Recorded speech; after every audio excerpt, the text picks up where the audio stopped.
What's going on, people? Welcome back to Curtis Shaw TV, back with a transfer update video. The season's coming to a close.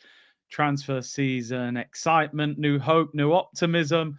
So I'm hoping, I think this is maybe the third summer in a row that I've got my channel friend Ben Jacobs on the show. Hopefully, he can bring us some good news. But how are you, Ben? Leicester relegated your team, unfortunately.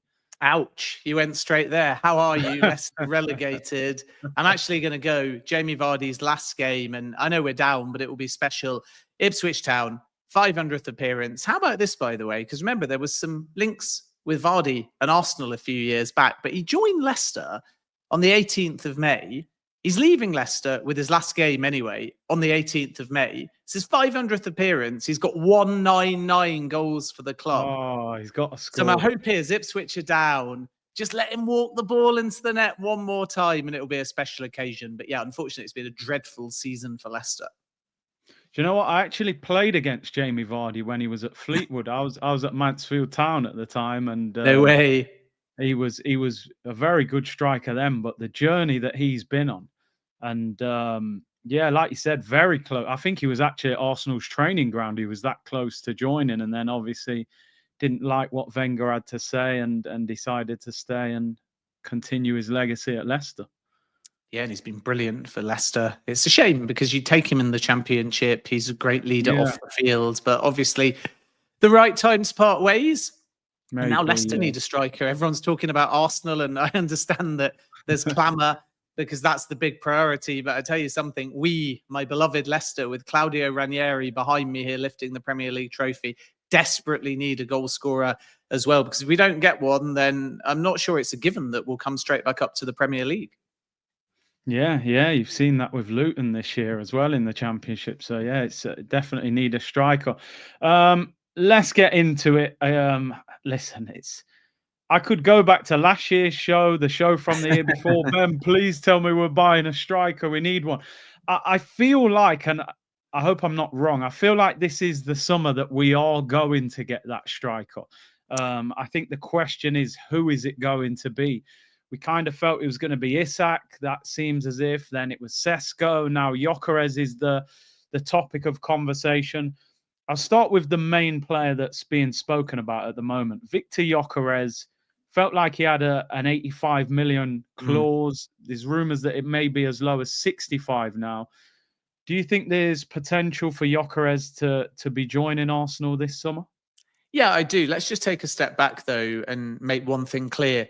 This is the Andrea Berta era. And there's a key difference because Mikel Arteta, when he arrived at Arsenal, was building a long term project. And part of that was developing young talent, tying them down to long term contracts. And it's been obvious, as you say, for more than one window that Arsenal need a defined traditional number nine. Berta comes in and he's not told to continue the project, he's told to win now. And he's very much of the mentality go out there and get what you need. So there will be urgency about how Arsenal operate in this window. And Berta and his personality are going to view things internally and in the market a little differently to Edu or Jason Ato. And this is why I think that by hook or by crook, Arsenal will get their number nine and put a big outlay towards one of the profiles they're looking at. And in addition to that, we know Martin Zubimendi is going to join. I'm sure we'll talk about that in a moment. A winger, a defender, a number two goalkeeper. It is going to be a revamp. And even though net spend is more important, i.e., if there are outgoings, you can balance your outlay. If you only look at what they're going to put towards transfers, and I've said this before and I'll repeat it, it might be in the region of 250 or even 300 million. And when you divide that between what Arsenal need, it is going to be a busy and exciting summer. And I'm always torn when I say this because fans want excitement and names and profiles and improvements. But if you're that busy, you can also make an argument that you've left gaping holes in your squad. So there's Yeah, urgency and there's pressure at the same time. If you actually shut a window and do very little business, it's because you back the playing squad that you've got. And that yeah. actually shows calmness and planning. So now coming on to the number nine, we can start with Gyokeres, as you say.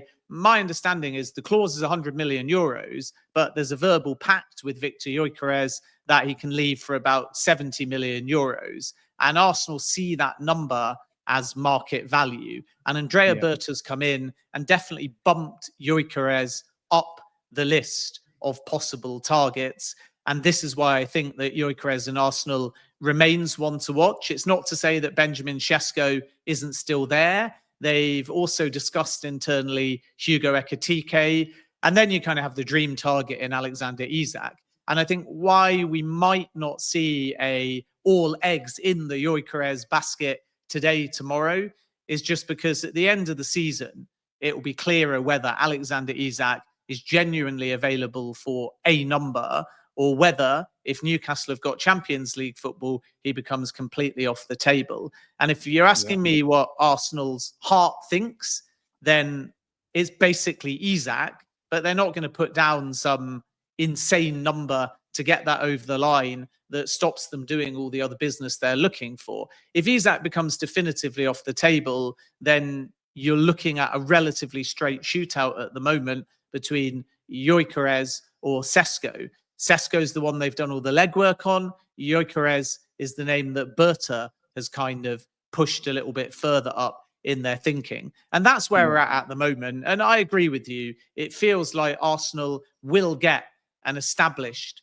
big money traditional number 9. It will be one of the first moves that they make after Martin Zubimendi. And now it's just a case of waiting to see how the market moves, because I don't think Arsenal feel they're going to lose out on the race for Victor Gyokeres if they leave it a day, a week, even a month potentially, because that one might take a little bit longer due to the fact the wages are quite high and there's big agent fees as well. It's not like, for example, Liam Delap, where Manchester United and Chelsea both know that each other are willing to trigger a release clause. And then with Isak again, once Newcastle's league position is clear, and if they do or don't have Champions League football, suitors like Arsenal, Liverpool, and potentially Chelsea will start to understand whether or not Newcastle's not for sale stance is genuine or just grandstanding. And from there, we'll get a domino effect. And there's so much overlap, isn't there, between all these Premier League clubs and the profile of striker they're looking for. Whoever kind of makes the first move and gets in that first name will be able to rule them out of all the other targets. And that's where you'll see a domino effect, and it will start to be clearer who from this list of strikers all linked with Premier League clubs is going to go where. So can I just break down what a couple of quick conversations with you on those names then? So with Isak, it's always seemed to have floated about that he is the dream target. Do we think that if Newcastle get in the Champions League, that deal probably comes off the table with him having still got 3 years, I believe, on his contract as well? Yeah, he's contracted until 2028 with Champions League football. He gets another boost, and Newcastle might even offer him improved terms as well. So it definitely adds a layer of complexity. We also hear this number out there of 150 million as the price that Newcastle are willing to sell for. And all those sources don't entirely deny that figure, because it would comfortably be a British transfer record. It's not a number that they're offering to suitors. So a lot of people ask me, can you give me an Isak update? Why isn't there one today, tomorrow? And the answer is because suitors are waiting to be respectful to Newcastle, because if you're going to get this deal done, you need to have a great relationship with Newcastle United Football Club. And approaching them as Arsenal are about to play Newcastle, approaching them as they try and qualify for Champions League football, is completely the wrong timing. In addition to that, if this number of 150 million is genuine, it comes from sources and insiders in conversations, certainly that I've had, but it is stressed by those same sources that they're not going out there and giving that number to the market. So if I ask sources about Isak, they say, look, if somebody tabled 150 million, we might sell. If they don't get Champions League, let's see if that number drops. But if Arsenal knock on Newcastle's door today and say, what's the price for Isak? My understanding is they're being told not for sale, rather than that number of 150 million. And this is why we're going to have to wait until the end of the season. If Newcastle have got Champions League football, they're going to hold all the cards. So Arsenal do view Isak as a dream target, but they're going to have to be patient to understand if he is genuinely available. Yeah, do you know what? You made a great point there as well with the teams playing each other this week. Arsenal beating Newcastle making it more difficult for them to get in Yeah. the Champions League could actually help them get the player. But yeah, that'll be interesting. Just in terms of Sesko and Gyokeres, I know there's a bit of crossover there, but I Mm. remember speaking to you in the winter, and it seemed again like that was the striker that they wanted. So, do you feel that Berta is he going to try and slightly change the direction of Arsenal with his appointment? Because, like you said, they're talking about win now strikers, and Arsenal were always talking about Project Youth. So, do you think Berta's sort of been appointed to say, listen, go and help Mikel, but we want somebody that now can get us over the line? So, do you think that's maybe why they're now looking at Gyökeres rather than Sesko, as he seems a bit more established? Yeah, I think that's a fair point, and it's probably a point of difference between Edu building a project, trying to find value, and the fact that during the Edu time, Gyökeres was release clause or nothing. So if Yeah, they pivot to Gyökeres, we can't definitively say Edu wouldn't have done the same thing. It's just during the Edu era, Gyökeres wasn't really on the table. They needed a striker and were trying, obviously, to find the right kind of profile in previous windows. Shesko, they felt, might be available. If we go all the way back to last summer, Shesko was pitched to by Arsenal, Chelsea, Manchester United, and it wasn't as clear at that point that he'd stay another year at Leipzig. And as I've said before, and I think on this show, my understanding is Shesko basically said yes to the Arsenal project over Man United and Chelsea, but then no to the Arsenal project because the secondary decision was it was better to do one more year at Leipzig. They go back again in yeah, January because they had need to find a striker. And even if they'd have got Shesko in January, I still think they'd have signed another striker this summer. But again, they inquired as I broke to Leipzig, and the answer once again was a really clear no. And they were respectful of that because it wasn't just about persuading Leipzig, it was about what was doing right by Shesko, who wanted to do a complete season because he thought that was best for his development. So then you get a scenario where Shesko is finally available, but suddenly Gyökeres is. And I think the difference is Berta, like you allude to, is saying, hang on a minute, let's not just get a deal over the line that we maybe feel is 80% there because a lot of legwork has been done on a phenomenal talent, but less proven. Let's see whether there's a box office goal scorer who's already played before in England, who's got insane numbers, and that is your Gyökeres and obviously Isak. And both of them, I think, the feeling is could come straight into that Arsenal side and get you 20 plus goals. And the last yeah, thing that Arsenal will want is necessarily a young profile that they feel will have too much pressure on them, will be saddled by the price tag, because then you're entering into territory where if they don't hit the ground running, everyone turns around and says that was a waste of money. The player's yeah, confidence can be knocked. And therefore, there is that consideration over Shesko as to whether he can fulfill that Berta goal of win now, score now, succeed now, trophies now. And I can't emphasize that enough. And I know people listening will say, well, isn't that every football club? But believe it or not, it isn't. Arsenal's culture for the last 5 years has been build now to win. And yeah, they want to win Champions League, Premier League this season, last season, whatever. But there's still an appreciation that you're getting better and better and better and better. Berta's job description has got zero excuses because he's inheriting those foundations. And therefore, when he signs in this first window with a fair amount of financial backing, he will want to make sure that that number 9 is somebody that can immediately get that 20 plus goals. Because if you add to one player in a number 9 position those goals, who's to say that that doesn't get you 15 to 20 more points? And then yeah, suddenly Arsenal are in a situation where they're pushing in the mid 90s in a season like this one that they've just had.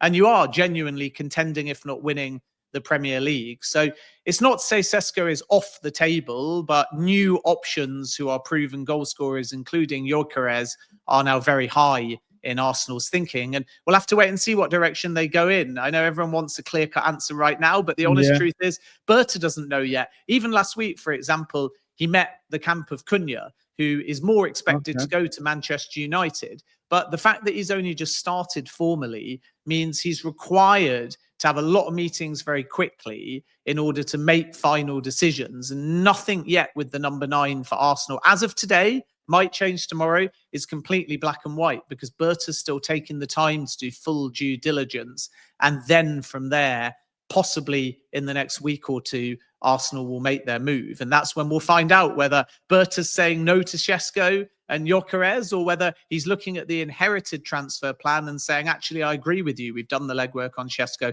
Let's move in that direction. And once again, I repeat, Isak will not be off the table until Arsenal can fully establish if he's genuinely available. And they will not be able to establish that until it's clear if Newcastle have got Champions League football.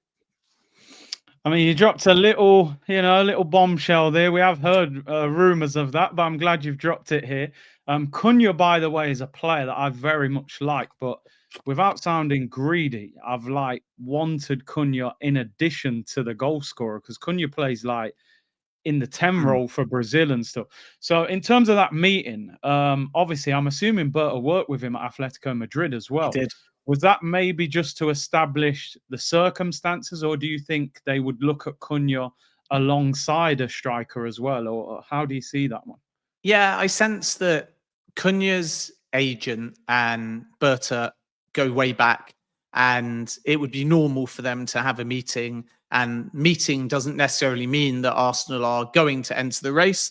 I think at this stage, we have Manchester United, who feel they are only days or weeks away from agreeing terms with Cunha, and Manchester United are prepared to either trigger or match the 62.5 million release clause. So they're the front runners. And I certainly wouldn't get overexcited, therefore, if I was an Arsenal fan yet about the arrival of Cunha, but they've inquired. And I think what's stopping Arsenal from moving is the fact that Cunha's not a traditional touchline hugging left winger, and he's not an old school number 9. And Manchester United's pitch to Cunha is number 10. So if you're Cunha and you come in at Arsenal, then it's likely that's in addition, as you allude to a number 9. I'm certainly not of the belief that Cunha is being considered as an out-and-out number 9. So therefore, where does he play if a number 9 arrives? Likely wide on the left-hand side. At the moment, we wait and see if there's outgoings. You've got a lot of competition on that left-hand side, and Mikel Arteta would probably prefer a winger like a Nico Williams. You've already got others at the club already. Some of them are being linked with exits, but it's going to be tough for Cunha to necessarily force his way into the starting lineup as a left winger, even with what Arsenal have got now. And if they do add another left winger and Cunha's kind of considered as a more versatile player, does he start every week? So I think he's kind of caught in between positions, is my point, because I'm not so sure that Arsenal are prioritizing signing a number 10. Their main aim is an out-and-out number 9 and an out-and-out left winger, and Cunha's caught between those two positions. It's the same issue really with Newcastle United as well, who are interested in Cunha. And if you think where he plays, if he's used in a 4-3-3 wide left, he's up against Anthony Gordon and the informed Harvey Barnes. If he's used in midfield, it means likely Joe Linton has to be dropped. If he's used as a number 9, Alexander Isak would have to leave. Otherwise, Isak's going to start all of the big games. So Manchester United's advantage with Cunha is not just the fact that he's keen on that move. It's also, in addition, Ruben Amorim is saying, you are a defined number 10. And I think Arsenal just don't see a profile fit, even though, as you say, Andrea Berta knows the player very well. So I'm not aware of anything advanced between Arsenal and Cunha, but it is true that last week there was a meeting between Cunha's agent and Andrea Berta. Oh, yeah, we'll keep an eye on that. Appreciate that, Ben. We'll move on to left wing, another position that Arsenal desperate to see a player join. Again, all the noise was around Nico Williams. Would we trigger that release clause? But obviously, he's got massive wage demands. I think he's on over 200,000 a week at Bilbao. He would probably want improvements on that. Rodrygo's name has started to creep up over the last few days. I don't know how concrete that interest is. He's a player that I rate very highly, higher than Nico Williams, by the way. Just in terms of those two, and obviously if there's any other names that you know of, is there any movement from Arsenal towards Williams or Rodrygo? Yeah, Williams for sure, a bit like Isak, kind of a dream target. And I think Andrea Berta may push to do that deal, even if it is more expensive than Arsenal would like. There's no issue with the release clause. It's 58 million euros, but the wages and the agent fees are very high. It's put off Chelsea and Arsenal in the past. So if they move for Williams, the numbers will be the same as they were in previous windows. It will just be a case of Berta maybe influencing the situation and pushing Arsenal to get that one over the line. The other thing I'd say about Williams is it's a bit similar to Zubimendi. He's in love with Athletic Bilbao. So the player also has to be persuaded to leave. Barcelona is still hoping for some kind of cut price deal where they pay the 58 million release clause and Williams actually reduces his wage package. And their president, Joan Laporta, dreams of reuniting Lamine Yamal with Williams because they played so effectively when Spain won the Euros together at international level. So we'll have to kind of wait and see whether Barcelona, who are making a lot of noise about Nico Williams, are able to actually afford that deal. But Arsenal will be there if, for example, the player shows some concessions on his wages. And if he doesn't, they'll just have to determine whether that's an affordable deal, a bit like Alexander Isak as well. But I think there's a concrete chance that Arsenal can enter that race. It's simply down to cost. And cost, because of what I said right at the beginning of the show, is not just about pay the player what he wants because he's worth it. It's about that collective number within PSR in particular, because if you add the fee, 60 million euros for Zubimendi, if you assume Šesko Gyokeres, 70 million euros, Alexander Isak, double that. So even if you take the pessimistic one, you're already at 130 million euros. Don't know why I'm doing this in euros, I suppose, because that's just the accuracy around their release clauses. But let's just roll with the euros so we don't go back into pounds. Then if you add your goalkeeper, your defender, your right-sided attacker potentially as well, and we know that they're also looking at a centre-back too. Before you know it, you're 250 to 300 million euros. And if you, in addition to that, have wages over long-term contracts as well, you have to start thinking about your financial position. So they'll be looking at Nico Williams collectively rather than only as an individual, whereas fans, when they see Williams' very valuable release clause, will say, come on, just pay him what it takes, because ultimately he's absolutely worth it. And you're getting Raheem Sterling's wage coverage off the books when he goes back to Chelsea. That's quite a high outlay. So why not put that towards Nico Williams? But Arsenal will be thinking collectively. A cheaper option out there is the Borussia Dortmund winger Jamie Gittens, who's also on Chelsea's radar. I can confirm that Arsenal have got a genuine interest there. And then Rodrygo, I'm kind of hearing what you alluded to as well, that Arsenal are alert to a market opportunity for Rodrygo, and so are Chelsea and Liverpool. And whereas Real are adamant that Vinny Jr. is going nowhere, even though despite reports he hasn't yet signed a new deal and there is firm Saudi interest, Real's position on Rodrygo is they would be prepared to let him go. So we'll have to understand at what number. That's not clear to suitors yet.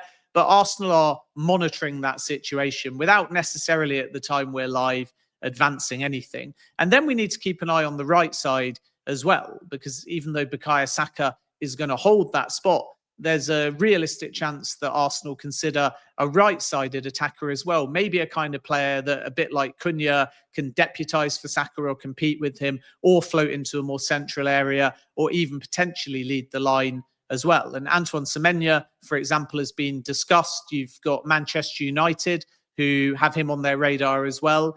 And from what I'm told, Bournemouth would want a club record fee more than they sold Dominic Solanke to Spurs for. The number would be in and around 70, possibly even 75 million. Crazy. And the only real issue is there's not a guarantee that Bournemouth will let Semenyo go due to the fact there's no release clause. So Dean Howson is going to Real Madrid, £50 million. Liverpool, even though Arsenal have looked at him, are the leading contender at the moment for Milos Kerkez at left back. That's a deal that would be about 40 million. Those two sales, if they both happen, and Huijsen is near definite now to Real Madrid, are going to bring in £90 million for Bournemouth. If they get European football as well, they'll satisfy their PSR position. And then they may be able to be a bit more bullish over the likes of Semenyo and maybe even some interest in Kluivert as well, though not from Arsenal. So that may be a deal that Arsenal or Liverpool or another suitor if they come in do later in the window, because I think there's an appreciation that there won't just be this overnight late May pre-agreed mass exodus from Bournemouth. It will be Howson before the window opens, ready for the Club World Cup. It might be Kirkus, but from there, Bournemouth's position is stronger. And I also think that with Nwaneri doing really well when Saka was out, the right side is less of a priority for Arsenal than the left. Yeah, no, I definitely agree. I wouldn't be paying 70 million for Semenyo, even though I do rate him. Listen, somebody that we've spoken about, and I want to give you some credit on this actually, because I saw you announce this 24 hours before Fabrizio. Not that, we're not throwing shade at anyone, but I'm just, putting it out there. I saw you release this news before him. Zubimendi, who at the end of the January window, Arsenal fans were fuming, no strike, Ollie Watkins deal didn't happen. Zubimendi news came out. We went, here we go, PR again to calm us down. Then the season is about to finish, and they're saying Zubimendi again, it's going to happen. How far advanced is this deal? Is this deal complete? Is it close? Because we heard Real Madrid were interested. Xabi Alonso had a connection to him from Sociedad. Is this deal pretty much done to Arsenal? I mean, it's done as far as Arsenal are concerned. It's agreed in principle with the player, and the release clause will be triggered. So now it's just about formalisation and timing as well, because obviously Zubimendi will want to say a proper goodbye to Sociedad and go about things the right way. Arsenal's only tiny caution is just that Zubimendi's changed his mind in the past. So they have a yes from the player, they have terms, they've sent all the paperwork to the player. The expectation is that the release clause is triggered and he's the first signing of the Andrea Berta era. And there's just that teeny tiny percentage of nagging doubt that says, let's not shout and scream about it or celebrate it until he's actually signed on the dotted line and the clause is triggered, even though with most signings you would, simply because with Liverpool, he said yes, went to bed, woke up, said no. He's in love with Sociedad. It's a very difficult decision for him to leave. But we're not talking about Real Madrid hijacking. We're not talking about Liverpool revisiting it. It's Arsenal. They're the sole suitor at this point. They've got the full buy-in from the player. So the deal is agreed in principle, as I reported, and I think is relatively widely confirmed now. And my expectation is that Zubimendi is the first signing of the Andrea Berta era. It's just slightly atypical type of transfer where, because the player's got previous and is so attached to Sociedad and well paid by Sociedad, until it's actually on paper, I think Andrea Berta and his team will just want to leave it out of any public domain or formal announcements or anything like that. And then once we get to the end of the season, I think you're going to see in the coming days that farewell, which will tell you that it is a done deal, because I don't expect Zubimendi to end the season without saying a proper goodbye to Real Sociedad. So you have a very kind of interesting scenario where your first clue is Sunday, the 18th of May, in what is expected to be his last game at home against Girona. And I think you'll see, if you look, and I know Arsenal fans are eagle-eyed because I remember seeing them spot Yuri Tielemans had put his house up for sale in Leicester by zooming in on his fridge.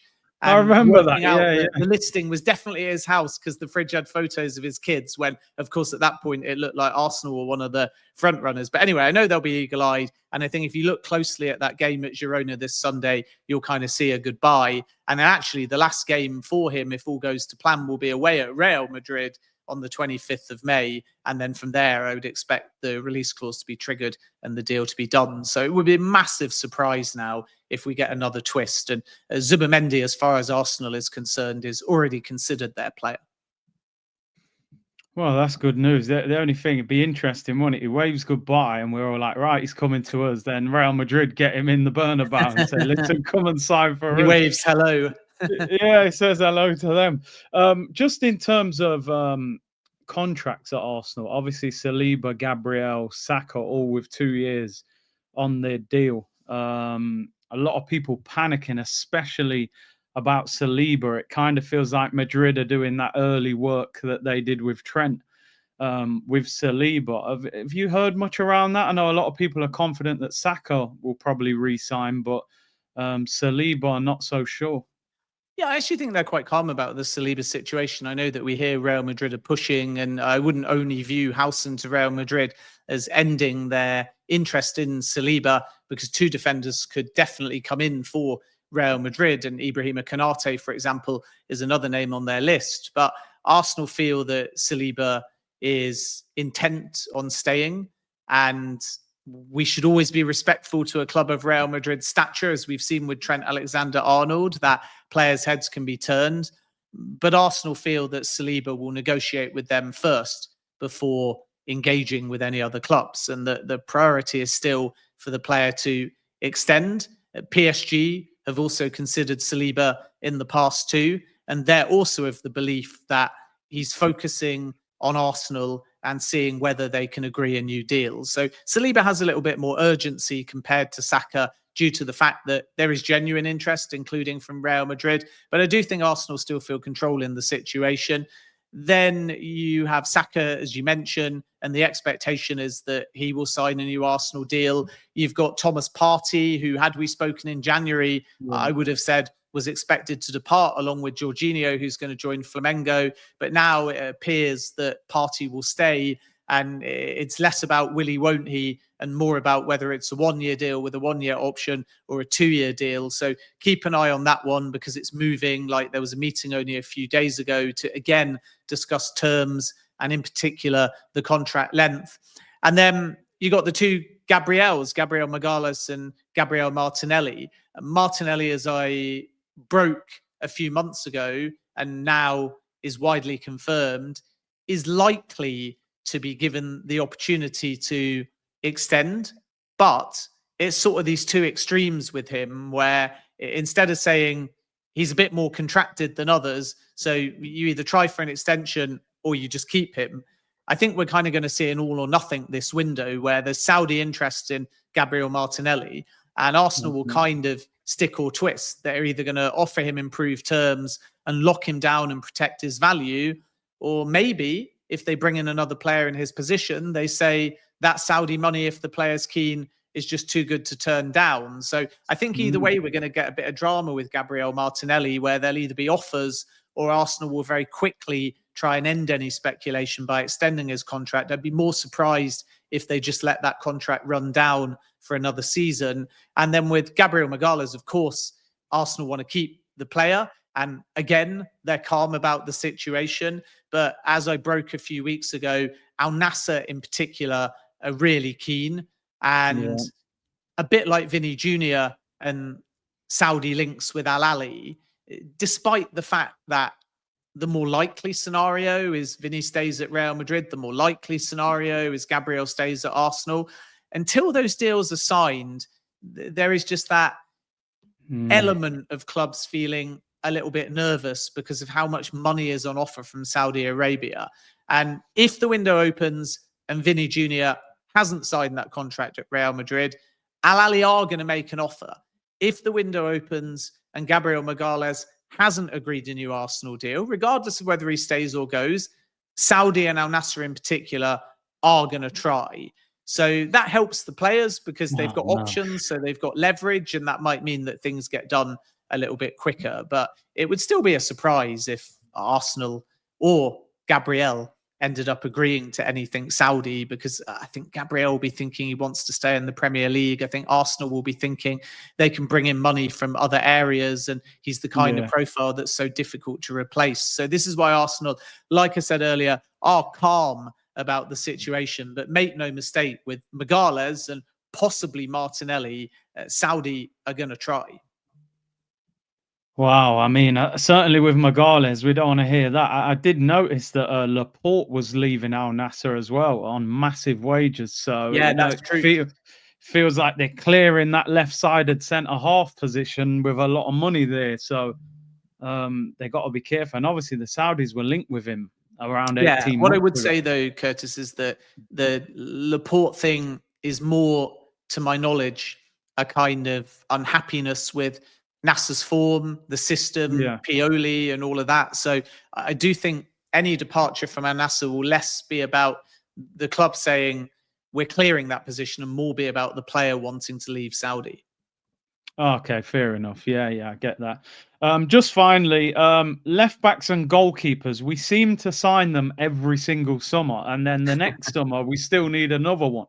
I mean, there's been rumours about this Juan Garcia from Espanyol, which I don't know. From the outside, it feels strange. 30 million euros, first choice at Espanyol coming to Arsenal to sit on the bench and be David Raya's backup? Or is this another situation where Ramsdale was number one, Raya turned up and took the shirt off him? So, Mm. what do you think around that Juan Garcia situation? Yeah, I don't think that it's a case of spending big money and then him sort of covertly replacing David Raya.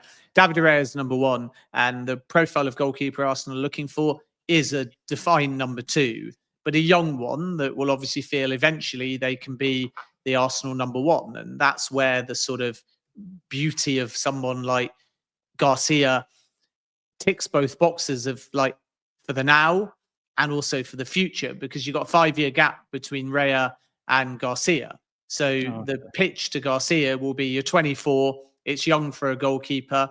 You come to the club now, you play FA Cup, League Cup, maybe deputise for the odd Premier League game, maybe even get the odd European opportunity as well, especially in this new Champions League format where maybe Arsenal can qualify after 6 or 7 games and then you rotate. yeah, And although you're right in saying that Joan Garcia has broken into the Espanyol team as their number one, he was not playing particularly regularly before that. If you go back to 2020, 2021, he was with the B team. And then if you look at last season in the Segunda division, he only played about 20 games. And then in La Liga, this has been his breakthrough season. And yeah, suddenly he's played virtually every game for the club. But that doesn't mean that he sort of sees himself as playing week in, week out. It's more about his development. It's more about potentially moving to another big club. You still probably get 10, 12 games playing for Arsenal as their number two goalkeeper if a full season goes according to plan. And I think he's content with that, knowing that Raya could do 2, 3 seasons. And if he came in by the time he breaks into the first team at 26, 27, 28, then you're at peak age for a goalkeeper. So he's the kind of character I think that wouldn't have any issues if he started as a number two. That's what Arsenal want ultimately, that transition. And if you look at Liverpool, they're doing that very well as well, where Mamadashvili's coming in, he's a yeah, starter, he's playing regularly, but Alisson for at least one more season will be the number one at Liverpool, and Mamadashvili will have to wait. And Garcia is comfortable with that situation, and that's why Arsenal feel he's the right kind of profile, because number two goalkeepers are hard to find. You either buy yeah, young and they're not ready, you buy young, they need more game time, and then you have to loan them out and you still need a number two for that season when they go away. Or alternatively, you buy someone that's a top talent and they want to play immediately, but you still want to stick with your number one goalkeeper. So it's a tough profile to fill. And I think personality-wise, Arsenal feel that Garcia, if he did choose to join and Arsenal signed him, would be prepared to wait a season or two before he was really challenging Raya for that number one spot. With the left-back situation, as I've reported before, Alexander Zinchenko and Kieran Tierney are both expected to leave. We know that Celtic is Tierney's most likely destination. Zinchenko will have to wait and see. There's interest from Turkey, from Saudi Arabia, and a couple of clubs in Italy have made inquiries as well. Then left-back wise, as I've kind of said before, there's not necessarily a leading name yet. So they've looked at more of like an overlapping left back like Milos Kirkos. And there's debate over whether he's a fit within Arsenal's system. And at the moment, like I said earlier in the show, it's more Liverpool that are pushing there. And they've yeah, also looked at not getting a like-for-like replacement to Alexander Zinchenko and Kieran Tierney, and more signing a like-for-like profile to someone like Calafiori. And that's where someone like Joral Hatto may come into Arsenal's thinking again. And we know before Calafiori, Arsenal tried for Hatto, but felt at that point that he was going to stay at Ajax, and they were right. Now I expect Hatto to be available in the market, and Arsenal and Chelsea might be ones to watch. And the advantage of that kind of profile is you can use them at left back or centre back, so you cover two positions. So I think if Arsenal do bring in a left back or a centre back that can play left back, it's going to be a younger kind of profile and somebody that may need a little bit of time to force their way regularly into the first team. But Hato could be one to watch simply because we know 12 months ago, before Calafiori was signed, he was very high in Arsenal's thinking. Yeah, yeah. Do you know what? I've got the feeling this is going to be a huge transfer window. When you look at, Frimpong looks pretty close to Liverpool. Vert's being linked with City, Cunha to United. There just looks to be a lot of early movement, like you said, maybe because of the Club World Cup. But I think I think you're going to have a very busy summer, to be honest. But I think an exciting one. Before you go, and this is just your hunch, your gut feeling. If you had to say that's the striker that I think Arsenal will probably get, and this is just from what you believe, because I would love Isak, but I just don't think it's achievable personally. Who do you think is the most likely one that they're sort of leaning towards? Yeah, like I said before, if Berta doesn't know, then I have to say with my hands like this that journalists wouldn't know either. And that's what sources are saying, that there's 2 or 3 on the list. My gut says that Gyokeres is the highest in their thinking at the moment in terms of feasibility, and maybe they've cooled a little bit on Šeško. But naturally, if Isak becomes available at a viable price, then Isak is the number one Arsenal target. But we've all got dream targets or things, and if you know immediately they're just not possible, you move on. So Gyokeres seems the most feasible, but genuinely, Berta's job has been to come in and take meetings with a variety of different agents and work out what direction he wants to go. And at this point, the fact Arsenal haven't made a formal bid for any of them tells you that, firstly, they're running through those 3 names, and who knows, maybe a few others. And second of all, that it's timing. And they want to make sure that if they do try for Isak, they do so with a belief that they're not wasting their time, and they do so with respect to Newcastle United. Because if you don't have that good relationship with Newcastle, even if Isak wanted the move, you're running into problems. And that's why I think Berta, because he's smart and savvy and one of the best at reading the market, realizes that if he just waits a week or two, the Isak picture will be clearer. And if that's possible, he's best positioned to do that deal. If it isn't, then you pick between, in likelihood, Gyokeres or Šeško. And at that point, I think Arsenal will feel relatively optimistic that both of them are viable. Yeah. No, listen, Ben, I want to thank you for giving up your time and coming on the show. Make sure everyone follows him. I'm sure you do on X, as I still call it Twitter, unfortunately. Yeah, me too. Listen, I'm sure you're going to be very, very busy this summer. Well, it feels like the window's already open. And as you said earlier, that's just because the window does actually open earlier, 1st to the 10th of June for all clubs, not just those in England in the Club World Cup. But interestingly, we're not necessarily talking about a two-way market then. So to be clear, FIFA allowed any club to have 1st to the 10th, but each member confederation must vote as to whether they want to take it. So at this stage, we know that Serie A are keen, but they've not officially said they're taking it. We know the Premier League have said the window opens on the 1st of June. We don't know yet about La Liga. Saudi are going to take it. We don't know about MLS in relation to maybe Kevin De Bruyne getting a club over there. And therefore, Premier League clubs may actually have a slight advantage, because if they open their window early and other big 5 leagues don't, then they're going to push to do a flurry of business. Other clubs may have to wait until the 1st of July. So that's just an interesting dynamic to think about too. And again, people are talking about Zubimendi and a Real hijack. But if Arsenal have agreed it in principle and are willing to get it signed on the 1st of June, and hypothetically, we don't know yet, but if La Liga stick to their 1st of July, then Real can pre-agree it, but they can't bring the player in time for the Club World Cup. Obviously, Trent Alexander-Arnold is a different situation because he's a free agent. But if they want to negotiate to sign him from Liverpool 2 weeks early for the Club World Cup, then it's not just a deal with Liverpool. La Liga also have to approve the exceptional window between the 1st and the 10th Otherwise, they also can't sign him as opposed to free transfer. So that's a kind of slightly geeky side point to note who officially in the next days is going to take that early window.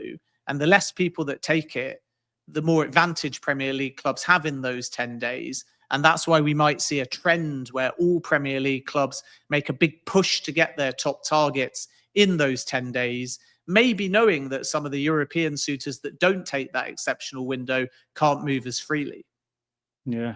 No, that makes sense. And, you would hope that Premier League clubs will take advantage of that sort of window of opportunity. So we'll see what happens. But Ben, thank you very much for coming on. Make sure people follow him on X. Like I said, he's dropped some exclusives on there ahead of a few other people on this. Always worth following him. Hopefully, I'll get you on later in the summer, and maybe Gyokeres or Isak are holding up that Arsenal shirt. So, yeah, appreciate you giving up your time.